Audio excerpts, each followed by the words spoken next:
Hello అండి, అందరికీ నమస్కారం. అస్సలామలైకుం. వెల్కమ్ టు ఉజ్మాస్ కే world. I'm Uzma Sheikh. Guys, మీలో ఎంతమందికి చింతపండు పులిహోర అంటే ఇష్టమో నాకైతే కామెంట్ చేసి చెప్పండి. సో మీ అందరి కోసం నేను ఈరోజు చింతపండు పులిహోర చేశాను. చాలా ఈజీ అండి, సింపుల్ ఇంగ్రీడియంట్స్తో నేను మీకు చూపిస్తాను, ఎలాంటి హడావిడి లేకుండా.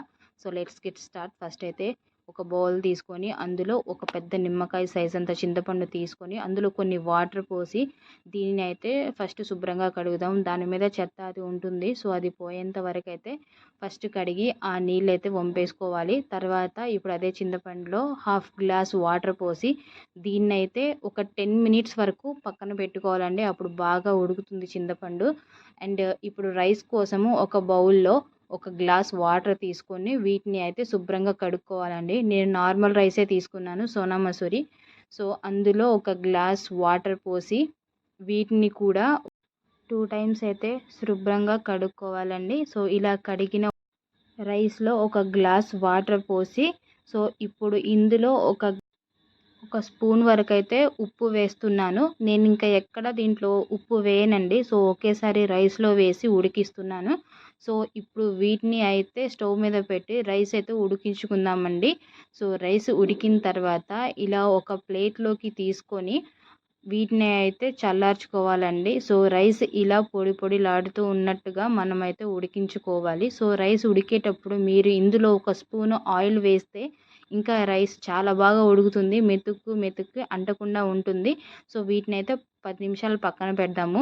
మనం ముందుగా నానబెట్టిన చింతపండు ఉంది కదా, వీటిని స్టవ్ మీద పెట్టి అయితే ఉడికించుకుందాము. సో ఇలా ఉడుకుతున్నప్పుడు ఇందులో ఒక స్పూన్ అయితే పసుపు వేస్తున్నానండి. సో ఈ విధంగా అయితే ఒక 10 మినిట్స్ వరకు అయితే ఈ చింతపండు ఉడికేంత వరకు అయితే దీన్ని ఉడికించుకోవాలి. సో 10 మినిట్స్ దగ్గర పడుతున్నాయి చూడండి. ఈ చింతపండులో నీళ్ళంతా ఆవిరైపోయాయి. సో ఇది ఉడికిపోయింది, దాన్ని పక్కకు తీసి పెట్టుకుందాము. సో ఇప్పుడు తాలింపు వేసుకోవాలండి పులిహోర. సో దానికోసము తాలింపు వేసుకుందాం మనము. ఫస్ట్ అయితే స్టవ్ మీద గిన్నె పెట్టి అందులో కొంచెం ఆయిల్ వేసి శనగపప్పు, ఆవాలు, జీలకర్ర వేసి అది లైట్గా అయితే ఫ్రై అవ్వాలి. సో అది ఫ్రై అవుతూ ఉండగానే అందులో మనం ముందుగా కట్ చేసుకున్న పచ్చిమిర్చి కూడా వేస్తున్నానండి. సో దాంతో పాటే అల్లం ముక్కలు కూడా వేస్తున్నాను. సో మీరు అల్లం ముక్కలు అసలు స్కిప్ చేయొద్దండి. పులిహోరలో అల్లం ముక్కలు చాలా బాగుంటాయి. లేదా అల్లం వెల్లుల్లి పేస్ట్ ఒక స్పూన్ కూడా వేసుకోండి, చాలా బాగుంటుంది. అండ్ ఇందులో నేనైతే ఇంగువని స్కిప్ చేశానండి. కావాలంటే మీరు ఇంగువ వేసుకోవచ్చు, నేనైతే స్కిప్ చేశాను, నాకు అల్లం ఫ్లేవరే చాలు. సో ఇప్పుడు అందులోనే కరివేపాకు అండ్ అందులో ఎండుమిర్చి కూడా వేసి ఫ్రై చేస్తున్నాను. అది 2 మినిట్స్ ఫ్రై అయిన తర్వాత ఇందులో గుప్పెడు పల్లీలు కూడా నేను వేశాను. సో మీరు దీనికి బదులు జీడిపప్పు కూడా వేసుకోవచ్చు. సో అది అయితే తాలింపు అయిపోయిందండి, చల్లారడానికి పక్కన పెడదాము. ఇప్పుడు ముందుగా మనం రైస్ తీసుకున్నాం కదా, సో అందులో మనం ఇలా చింతపండు గుజ్జుని అలా మొత్తము రసం తీసి అలా రైస్లో అయితే వేసి కలుపుకోవాలండి. సో మొత్తము రైస్కు పట్టే విధంగా అయితే అన్నంని ఈ విధంగా కలుపుకోవాలి. సో రైస్ కూడా చూసారా పొడి పొడిలాడుతూ మెతుకు ఎలా ఉందో. సో ఈ విధంగా ఉడుకొని మొత్తము పెట్టుకోవాలండి.